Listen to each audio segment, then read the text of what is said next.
Bienvenue sur Paris Podcast. Pourquoi est-ce que j'ai si peur de parler français devant les autres? C'est la question que des millions de personnes se posent chaque jour. Tu connais les mots, tu comprends les phrases, tu regardes des vidéos, tu lis des articles, et pourtant, quand quelqu'un te parle, ta bouche reste fermée. Pourquoi? Exactement. Hier, dans une boulangerie, la vendeuse m'a demandé quelque chose de très simple. Je connaissais la réponse. Mais mon cœur a commencé à battre très vite et j'ai dit seulement oui. Après, dans la rue, j'étais tellement en colère contre moi-même. Je comprends parfaitement, et je veux te dire une chose importante tout de suite. Ce n'est pas un problème de vocabulaire, ce n'est pas un problème de grammaire, c'est un problème de peur. Mais pourquoi cette peur? Je ne suis pas une personne timide. Dans ma langue maternelle, je parle beaucoup, je fais des blagues, je discute avec tout le monde. C'est très intéressant ce que tu dis. Dans ta langue maternelle, tu es une personne complète. Tu as ton humour, ta personnalité, ta façon de raconter les choses. En français, tu as l'impression de devenir une autre personne, une personne plus petite, plus simple. Oui, c'est exactement ça. J'ai l'impression d'être un enfant de 5 ans. Et cette impression est très douloureuse pour un adulte. Tu as 30 ans, 40 ans, 50 ans, tu as une profession, des idées, une vie riche, et soudain tu ne peux pas commander un café correctement. C'est humiliant. Alors ton cerveau choisit le silence pour te protéger. Mon cerveau me protège en me faisant taire. Exactement. Le silence est confortable. Quand tu ne parles pas, tu ne fais pas de faute. Quand tu ne fais pas de faute, personne ne peut te juger. C'est une protection très logique. Mais c'est aussi une prison. Une prison confortable. Voilà. Et le problème, c'est que cette prison est très difficile à quitter. Parce que chaque jour de silence rend le jour suivant plus difficile. Comment ça? Imagine. Aujourd'hui, tu ne parles pas parce que tu as peur. Demain, tu penses, hier, je n'ai pas parlé, donc je ne suis pas capable. Après-demain, tu penses, ça fait 2 jours que je parle pas, je suis vraiment nulle. Et ainsi de suite. Le silence nourrit la peur, et la peur nourrit le silence. C'est un cercle. Un cercle vicieux, oui, mais la bonne nouvelle, c'est qu'il existe aussi un cercle positif. Tu parles une fois, ça se passe bien, t'as un peu plus de confiance. Tu parles une deuxième fois, c'est plus facile, et la confiance grandit. Mais comment commencer ce cercle positif? C'est la première fois qui est difficile. Tu as raison. Et c'est pour ça que nous allons parler de choses très concrètes aujourd'hui. Pas de théorie, pas de philosophie, des choses que tu peux faire cette semaine. D'accord, je t'écoute. Mais avant, je veux parler d'un ennemi invisible. Le perfectionnisme. Le perfectionnisme? Mais c'est une qualité, non? Je veux bien parler. Pour apprendre une langue, le perfectionnisme est probablement l'obstacle numéro 1. Laisse-moi t'expliquer pourquoi. D'accord. Quand tu veux parler, ton cerveau construit la phrase. Il choisit le sujet, le verbe, le temps du verbe, l'accord, la préposition. Il vérifie tout. Et pendant que ton cerveau vérifie, le moment est passé. La conversation continue sans toi. C'est vrai. Souvent, j'ai la phrase parfaite dans ma tête, mais 3 minutes trop tard. La phrase parfaite 3 minutes trop tard est moins utile qu'une phrase imparfaite au bon moment. Ça, c'est fort. Répète-le dans ta tête. Une phrase imparfaite au bon moment vaut mieux qu'une phrase parfaite trop tard. Mais si je fais une faute, la personne ne va pas me comprendre. Est-ce que c'est vraiment vrai? Réfléchissons ensemble. Si tu dis hier je vais au cinéma, est-ce que je comprends? Oui, tu comprends. Le mot hier indique le passé. Exactement. La faute est là, mais le message passe. Et si tu dis je suis allé à la magasin avec le mauvais article, Tu comprends aussi. bien sûr. Et si tu dis le train il part à quelle heure avec une structure un peu bizarre, Tu comprends encore. voilà. Dans 95% des cas, tes fautes n'empêchent pas la communication. Elles rendent ton français imparfait, mais elles ne le rendent pas incompréhensible. Alors pourquoi j'ai si peur de ces fautes? Parce que tu penses que les autres t'écoutent comme un professeur qui corrige un examen. Mais les gens ne sont pas des professeurs. Ils veulent juste comprendre ton message. Tu crois vraiment que les Français ne remarquent pas mes fautes? Ils les remarquent parfois, oui, mais ils s'en fichent. Ils pensent cette personne fait un effort pour parler ma langue. C'est bien. Voilà ce qu'ils pensent. Ils ne pensent pas quelle horreur cette personne a utilisé le mauvais auxiliaire. Quand tu le dis comme ça semble ridicule. Parce que c'est ridicule. Pense à l'inverse. Quand un étranger parle ta langue maternelle avec des fautes, qu'est-ce que tu penses? Je pense que c'est courageux. Et j'essaie de l'aider. Voilà. Tu es généreux avec les autres et cruel avec toi-même. C'est le problème de presque tous les apprenants. Je n'avais jamais vu les choses comme ça. Maintenant, je veux faire une distinction très importante. La différence entre la confiance et la perfection. Je pensais que c'était la même chose. Quand je serai parfait, je serai confiant. C'est l'erreur la plus commune. Tu attends la perfection pour avoir la confiance. Mais dans la réalité, c'est l'inverse. La confiance vient d'abord et le progrès vient après. Comment est-ce possible? Comment être confiant quand on n'est pas bon? La confiance n'est pas je parle parfaitement. La confiance, c'est je vais essayer et si ça marche pas, c'est pas grave. Donc, la confiance, c'est accepter l'échec. C'est accepter le désordre. C'est accepter d'être en construction. Une maison en construction n'est pas une maison ratée. C'est une maison en cours de route. J'aime bien cette image. Tu es une maison en construction. Il y a des murs, il y a des fenêtres, il manque encore le toit. Mais tu peux déjà habiter dedans. D'accord. Mais concrètement, comment je commence une conversation? C'est ça, mon vrai problème. Le premier mot. Excellente question. Et la réponse va peut-être te surprendre. Commence par des phrases très courtes. 3 mots, 4 mots, pas plus. 3 mots, mais c'est trop simple. C'est parfait. Bonjour, ça va? 3 mots. Il fait beau? 3 mots. J'aime beaucoup ça? 3 mots. Et après? Après, la personne répond.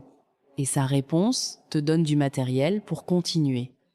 Tu n'as pas besoin de préparer toute la conversation. Tu prépares seulement la première phrase. Donc je porte seulement le premier pas, pas tout le chemin. Exactement. Beaucoup d'apprenants essaient d'imaginer toute la conversation avant de parler. C'est impossible. Et cette tentative crée une pression énorme. C'est vrai. Je répète des phrases dans ma tête pendant 10 minutes avant de parler. Et pendant ces 10 minutes, l'occasion disparaît. Alors voici une règle simple. La règle des 3 secondes. La règle des 3 secondes? Quand tu as une occasion de parler, tu as 3 secondes pour ouvrir la bouche. Après 3 secondes, la peur gagne. Alors compte. 1, 2, 3, et tu parles. Même si la phrase n'est pas prête? Surtout si la phrase n'est pas prête. Tu peux commencer par tu peux commencer par alors, tu peux commencer par je pense que. Ces petits mots te donnent du temps pendant que tu parles déjà. Ah, c'est intelligent. Les Français font ça aussi? Tout le temps. Écoute une conversation entre 2 Français, tu entendras en fait du coup voilà, ce sont pas des fautes, ce sont des outils de conversation.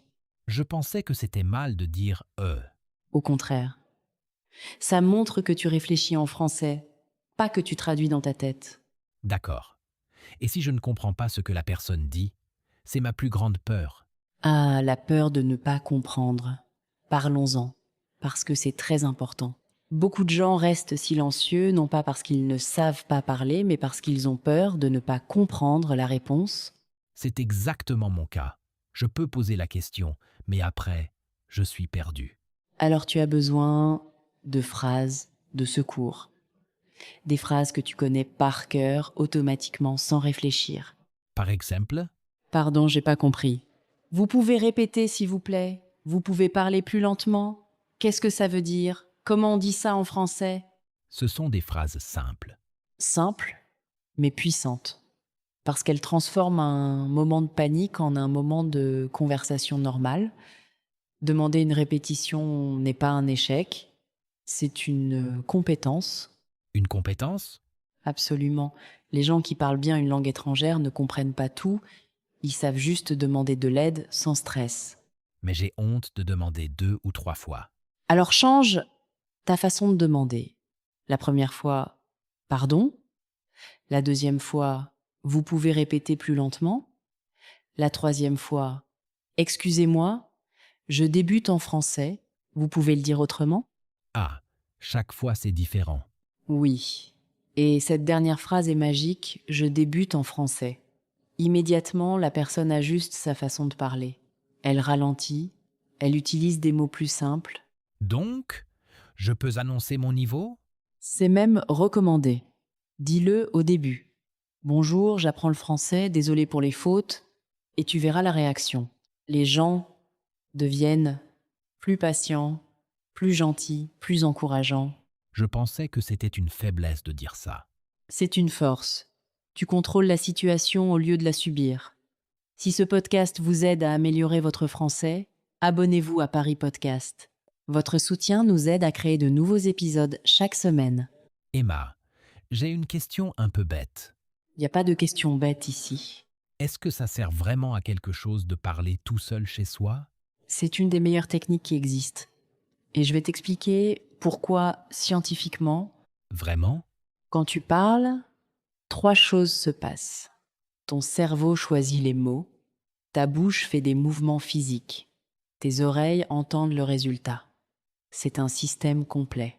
Et quand je lis silencieusement, il manque 2 parties.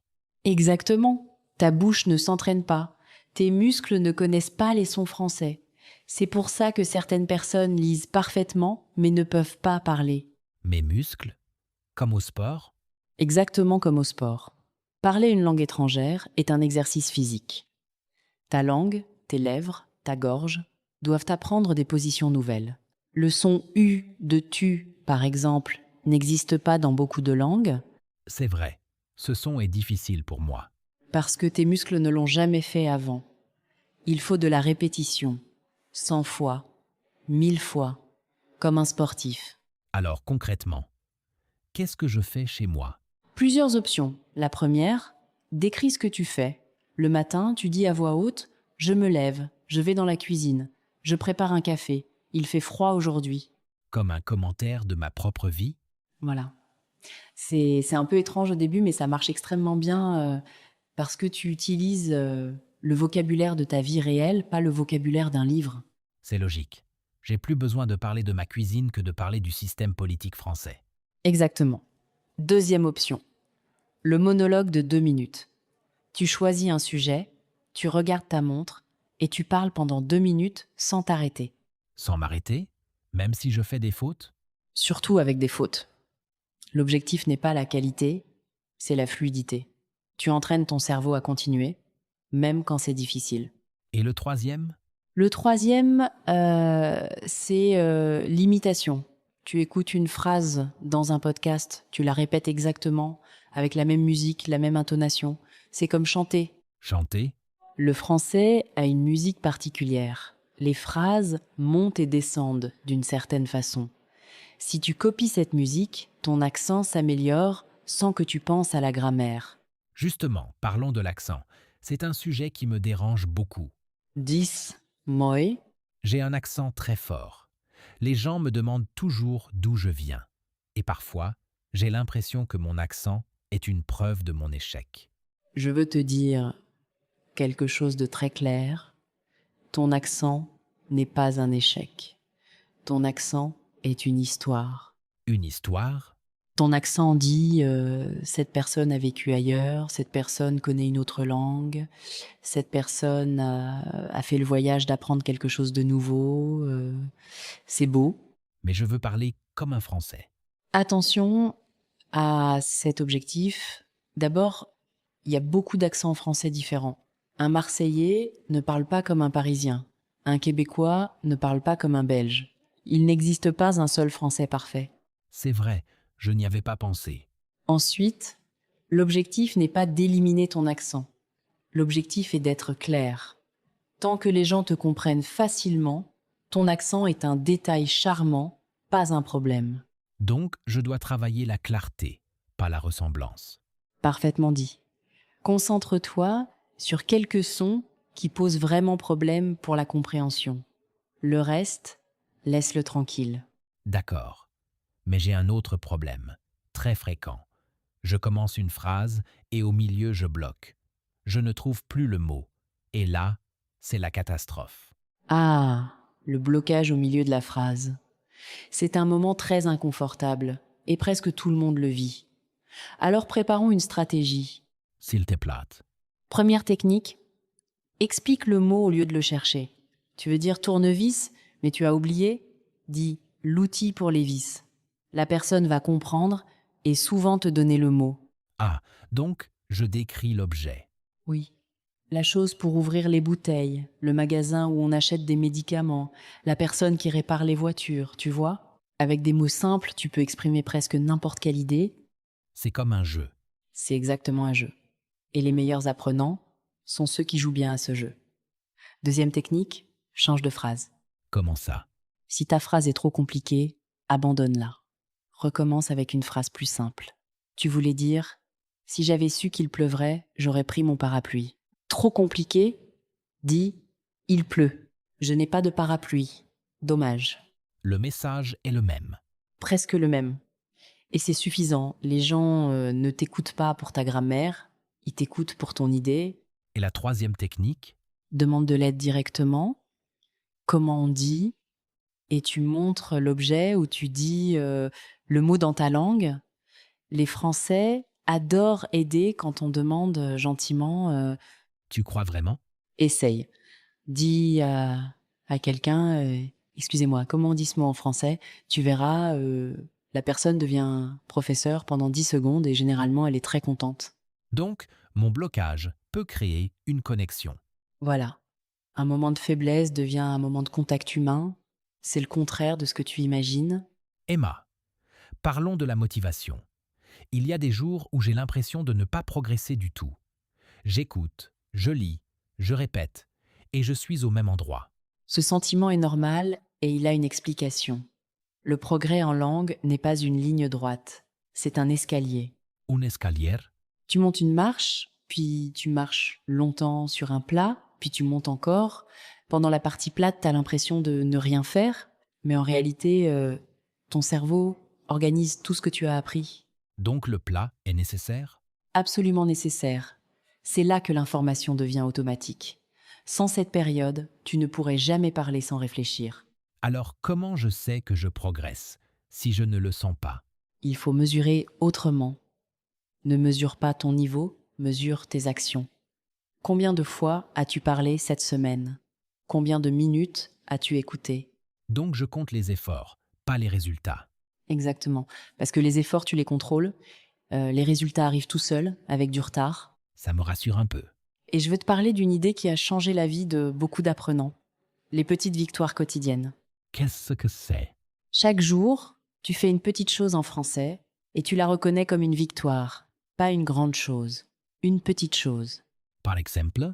Tu as dit bonjour à ton voisin en français, victoire. Tu as compris une phrase entière dans un film, victoire. Tu as posé une question dans un magasin, victoire. Tu as parlé 2 minutes tout seul dans ta cuisine, victoire. Ces choses semblent trop petites pour être des victoires. C'est là ton erreur. Ton cerveau a besoin de récompenses régulières pour continuer. Si ta seule récompense est parler couramment, tu vas attendre 3 ans avant d'être content. Personne ne peut tenir 3 ans sans satisfaction C'est vrai. Je me sens souvent découragé. parce que tu compares ton niveau d'aujourd'hui à un idéal lointain. Compare-le plutôt à ton niveau d'il y a 6 mois. Il y a 6 mois. Je ne comprenais presque rien de ce podcast. Et aujourd'hui, Aujourd'hui, je comprends presque tout. Et je réponds. voilà ton progrès. Il était invisible parce que tu regardais dans la mauvaise direction. Je regardais devant, pas derrière. Il faut regarder les deux. Devant pour la motivation, derrière pour la confiance. J'aime beaucoup cette phrase. Maintenant, une question pratique. Où est-ce que tu peux trouver des occasions de parler chaque jour? Parce que beaucoup de gens disent je n'habite pas en France, je n'ai personne avec qui parler. C'est exactement ma situation.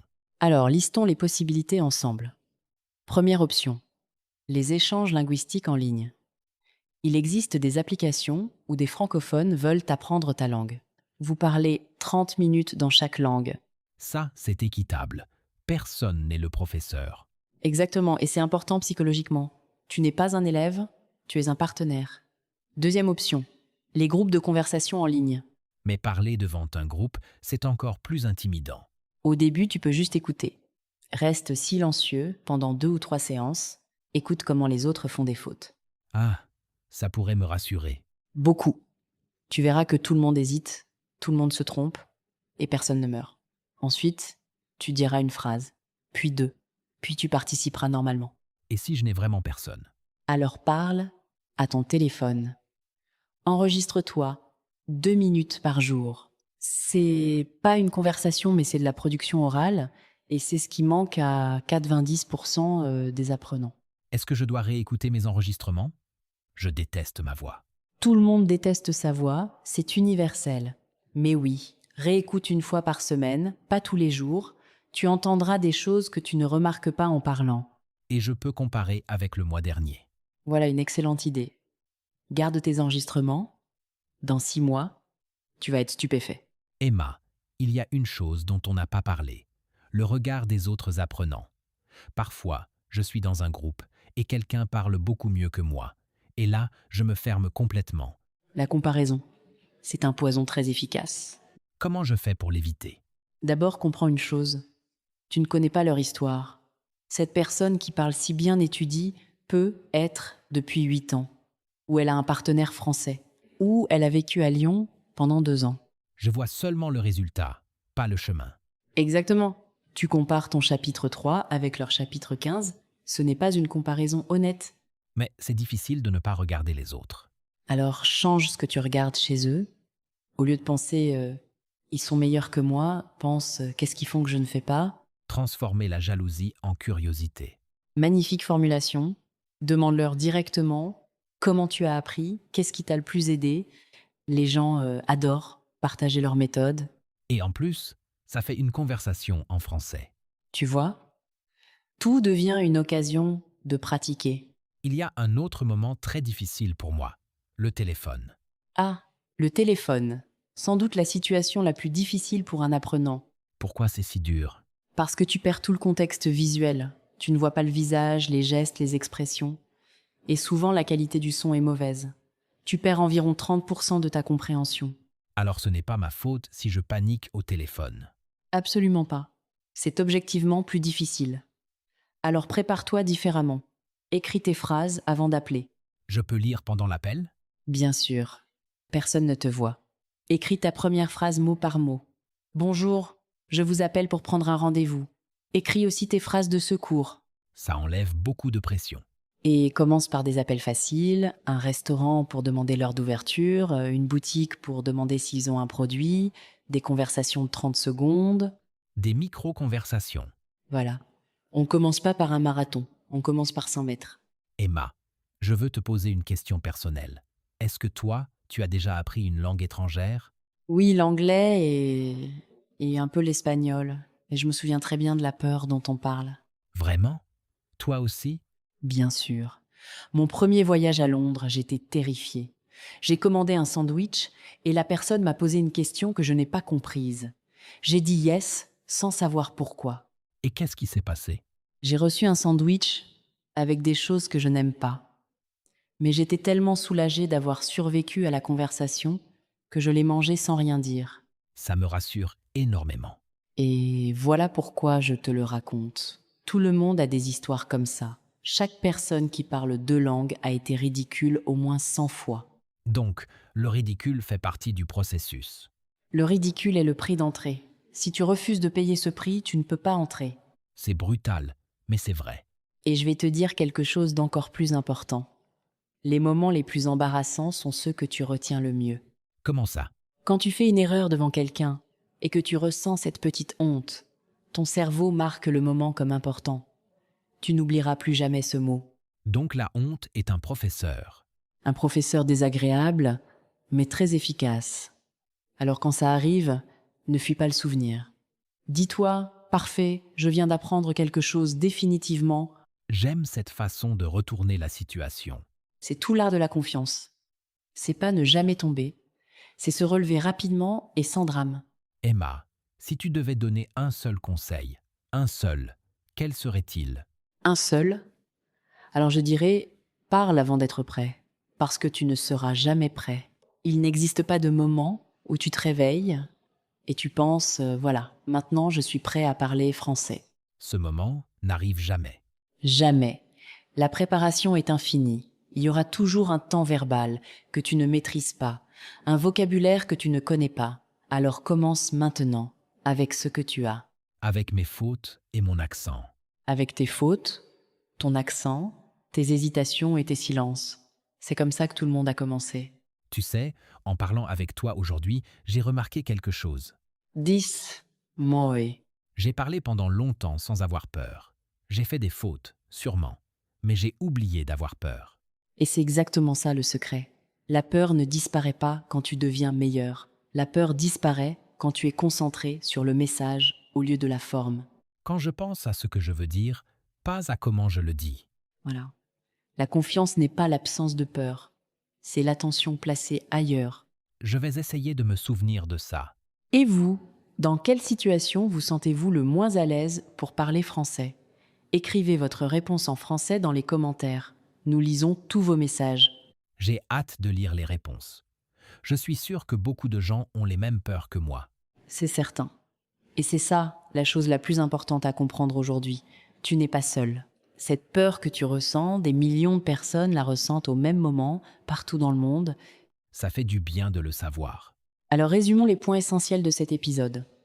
Premièrement, le silence est confortable, mais il rend la peur plus forte chaque jour. Deuxièmement, le perfectionnisme bloque la parole. Une phrase imparfaite au bon moment vaut mieux qu'une phrase parfaite trop tard. Troisièmement, tes fautes n'empêchent pas la communication. Les gens comprennent ton message, même s'il est imparfait. Quatrièmement, la confiance vient avant la perfection, pas après. Cinquièmement, commence par des phrases très courtes. 3 mots suffisent pour ouvrir une conversation. Sixièmement, apprends par cœur tes phrases de secours pour demander de répéter. Septièmement, parle à voix haute, chez toi, tous les jours, même seul. Ta bouche a besoin d'entraînement physique. Huitièmement, ton accent est une histoire, pas un échec. Neuvièmement, quand tu bloques, décris le mot avec des mots simples ou change complètement de phrase. Dixièmement, compte tes petites victoires quotidiennes, au lieu d'attendre la perfection. Et le dernier point, le plus important de tous, parle avant d'être prêt. Aujourd'hui, pas demain. Aujourd'hui, pas demain. Alors, voici ton défi pour cette semaine. Chaque jour, tu vas dire une phrase en français à voix haute.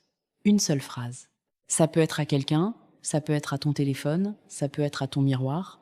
Une phrase par jour. Ça semble faisable. C'est exprès. Si l'objectif est trop grand, tu abandonnes après 3 jours. Si l'objectif est ridiculement petit, tu continues pendant des mois. Et à la fin du mois, ça fait 30 phrases. Et surtout, ça fait 30 jours d'habitude. L'habitude est plus importante que la quantité. Je vais commencer ce soir. Parfait. Et souviens-toi de cette image que nous avons utilisée. Tu es une maison en construction. Il manque peu, être le toit, mais les murs sont déjà là. Et tu peux déjà habiter dedans. Merci pour cet épisode. Vraiment, ça m'a fait beaucoup de bien. Merci à toi pour tes questions honnêtes. Ce sont les questions de milliers de personnes qui nous écoutent en ce moment. Si vous aimez apprendre le français avec nos conversations, soutenez Paris Podcast avec un abonnement. Merci de faire partie de notre communauté. À très bientôt pour un nouvel épisode. À très bientôt. Et n'oubliez pas, parlez avant d'être prêt. Parlez aujourd'hui, parlez imparfaitement, mais parlez